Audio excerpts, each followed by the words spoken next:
Bora começar com a Atlas mesmo. É o assunto mais recente aí.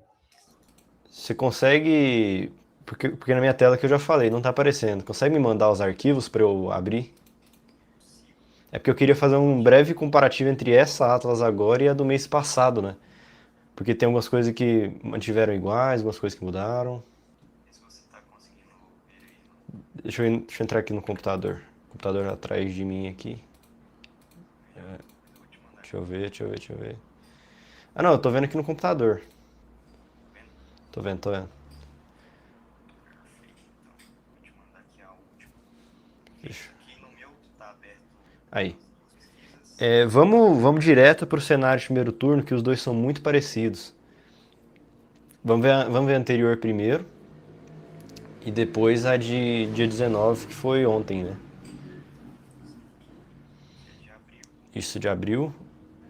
Mas acho que todo mundo já conhece, o Atlas está dando muito o que falar aí. A desaprovação é o clássico, o Lula não tem condições de ganhar a presidência, óbvio. Continua aí.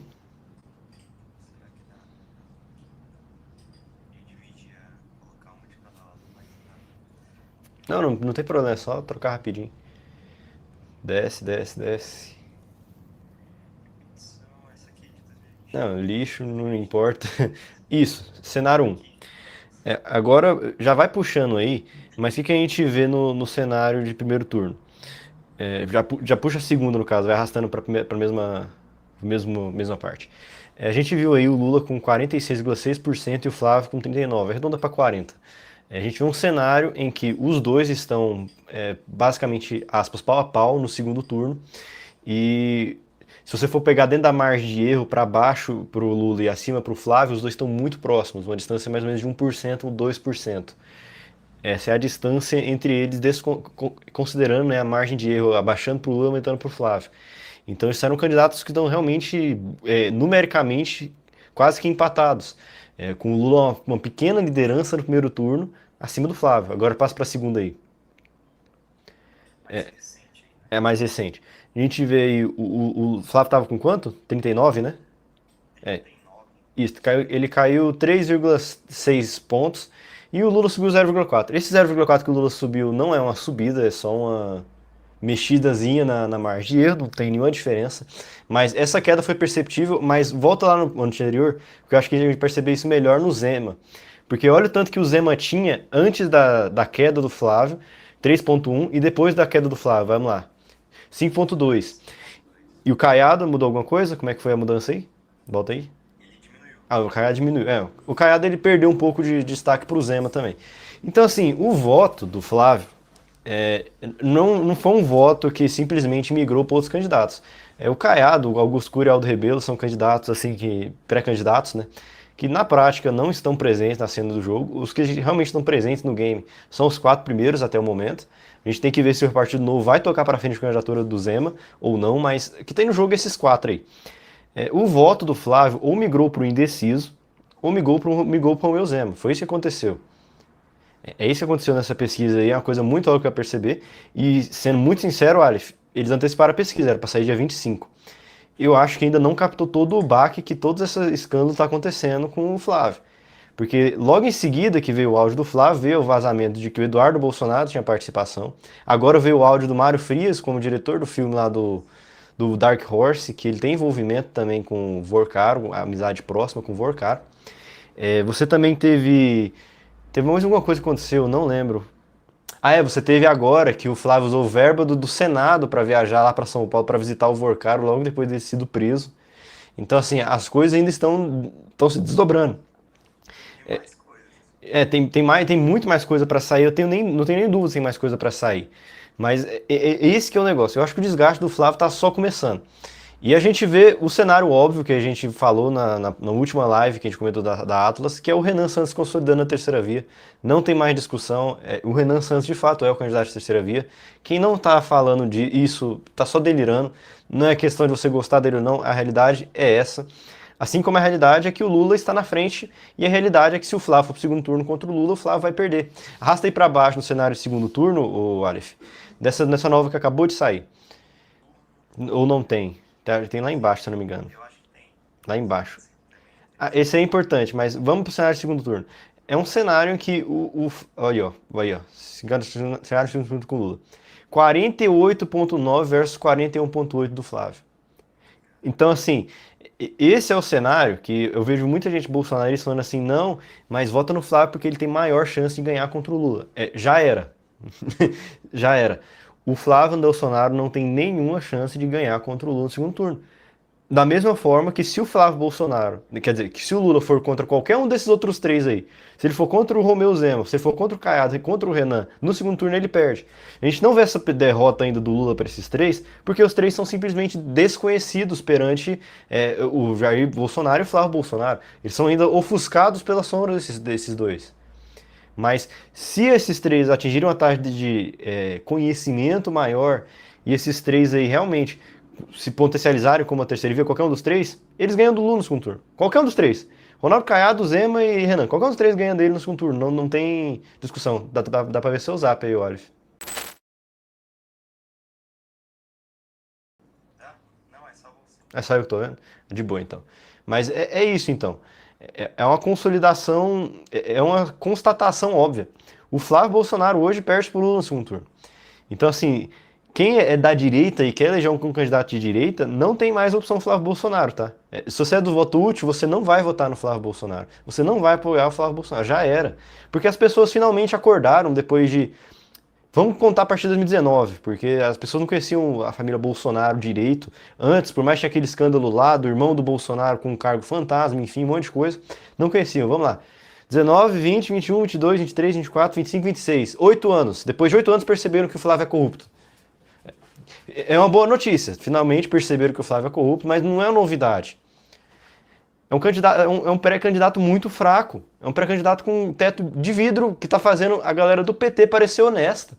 Os bandidos do PT estão parecendo honestos frente ao Flávio. É uma vergonha. E a gente viu aquele vídeo, eu esqueci de pedir para você separar, Alif, mas volta ali para o cenário de primeiro turno contra o Haddad. A gente viu teve um vídeo aí do Lula que ele acabou meio que boca de sandalhando, tentando dar uma potencializada no Haddad. E eu acho que está consolidando também o Haddad como substituto do Lula. Lula é um velho, tem mais de 80 anos, ele não quer se sair como perdedor nessa eleição. E ele precisa fazer sucessão no PT. Esse é o mais óbvio. Então, esse é um cenário que pode muito bem ser real. E nesse cenário, o Renan acabou arrancando o voto do Flávio e do PT. É isso que é a coisa mais assustadora, né, dessa pré-campanha. Porque um pré-candidato mais à direita, que é o Renan é um cara claramente de direita, puxando o voto da esquerda, é um cenário de dominação absoluta caso ele passe dos 15% a 20%. Porque a pessoa vai ficar tipo assim, pô, eu não quero esses dois idiotas aqui, eu não quero o PT nem o cara do Bolsonaro. Então é um cenário que realmente acabaria com a polarização. São candidaturas, a do Flávio, do PT, são candidaturas que realmente se retroalimentam. Um não existe sem o outro. Se um deixa de existir, o outro simplesmente deixa de existir, e isso aqui é mais uma comprovação disso. Quando se apresenta uma terceira via minimamente competitiva, as pessoas começam a flutuar. E muitas dessas pessoas, a gente vai ver isso claramente ao longo do tempo. Muitas dessas pessoas que estão flutuando por Renan, nem necessariamente são pessoas que gostam do Renan, concordam com o Renan. E assim, a gente tem que ser honesto aqui. Eu sou um cara que gosto do Renan, eu gosto da candidatura, gosto dele, apoio ele, mas a questão é a seguinte, nem todos desses 8,7% cenário com Haddad, nem todos desse cenário 6,9% contra o Lula são apoiadores do Renan. São pessoas que simplesmente estão cansadas desses primeiros dois. Muitos não fazem nem ideia do que o Renan acredita. É aquela galera que simplesmente quer um terceiro, não quer essa galera, não quer esse pessoal de sempre, eles querem uma coisa diferente. Então, é uma coisa que vai se potencializar e isso tem potencial de levar o próprio Renan para o segundo turno. Mas a gente vai ter que ver na próxima atas que a gente vai ver o verdadeiro baque do Flávio Bolsonaro. Porque aquele negócio, agora o Flávio sofreu, na saída dessa pesquisa, né, que saiu ontem, a gente viu um pouco do sangramento que aconteceu por causa do vazamento do áudio, mas a gente não viu ainda nem todos os desdobramentos, nem a recuperação. Porque vai haver uma recuperação. Vai ter um abismo ali que ele vai atingir, vamos supor uns 30%, o abismo, o pior cenário possível, caiu para 30%, e ele vai continuar ali e vai recuperar um pouquinho, é natural. Isso é natural. Não é hora de entrar em pânico. Tem a galera falando assim, a campanha do Flávio acabou. Calma. Calma que não é assim. Eu vi uma notícia também de que o Valdemar, né, do PL, deu prazo de 15 dias para ver se o Flávio vai realmente recuperar. 15 dias eu ainda acho muito pouco. Eu acho que tinha que dar um prazo maior, um mês. Se eu pensando de forma analítica, né? Como dirigente, como se eu fosse o Valdemar. Se eu fosse o Valdemar, eu quero ver o que vai ser a situação, quem tem maior chance de ganhar. Tem que sentar e analisar, calma. A galera é muito emocionada e acha que simplesmente acabou, sendo que não. A base bolsonarista está toda unificada em torno do Flávio. O Romeu Zema foi escrachado pelos parlamentares bolsonaristas, foi escrachado por parte dos influenciadores bolsonaristas. Os influenciadores bolsonaristas, a lá Rodrigo Constantino, que tentaram se posicionar contra, fazendo um golpe baixo contra o Flávio, bancando o Zema, simplesmente foram atacados sem parar. Então calma, não acabou para o Flávio ainda, o jogo não acabou, não é assim que acaba uma pré-candidatura, não é candidatura, não é assim. Então assim, a galera entra muito em pânico, Flávio ainda continua como segundo colocado, Flávio ainda é um candidato muito forte, calma. Para quem quer uma terceira via aí, ainda não é hora de ficar soltando rojão ainda, é hora de ter calma e trabalhar. Se você quer trabalhar para a terceira via, é hora de trabalhar. Mas é isso, assim, é um cenário desastroso para a campanha do Flávio, é um baque muito duro, mas não acabou. A gente tem que ver como é que vai ser os próximos baques, porque eu imagino que o PT não soltou toda a máquina ainda contra o Flávio, né? Eu imagino que não. Inclusive, eu vi uma outra notícia falando que o PT orientou os seus próximos militantes a segurarem a onda no ataque com o Flávio para ver se pegam realmente o Flávio após as convenções.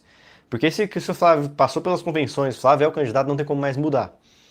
Aí eles podem soltar o rojão que acabou.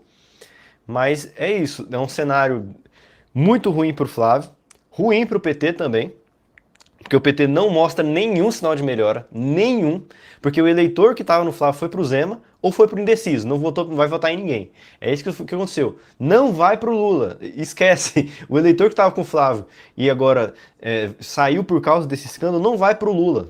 Não vai rolar. O cara não gosta. O cara literalmente saiu do Flávio porque viu que o Flávio é corrupto. Ele vai pro PT? É loucura. Não vai acontecer. Então a gente tem que ver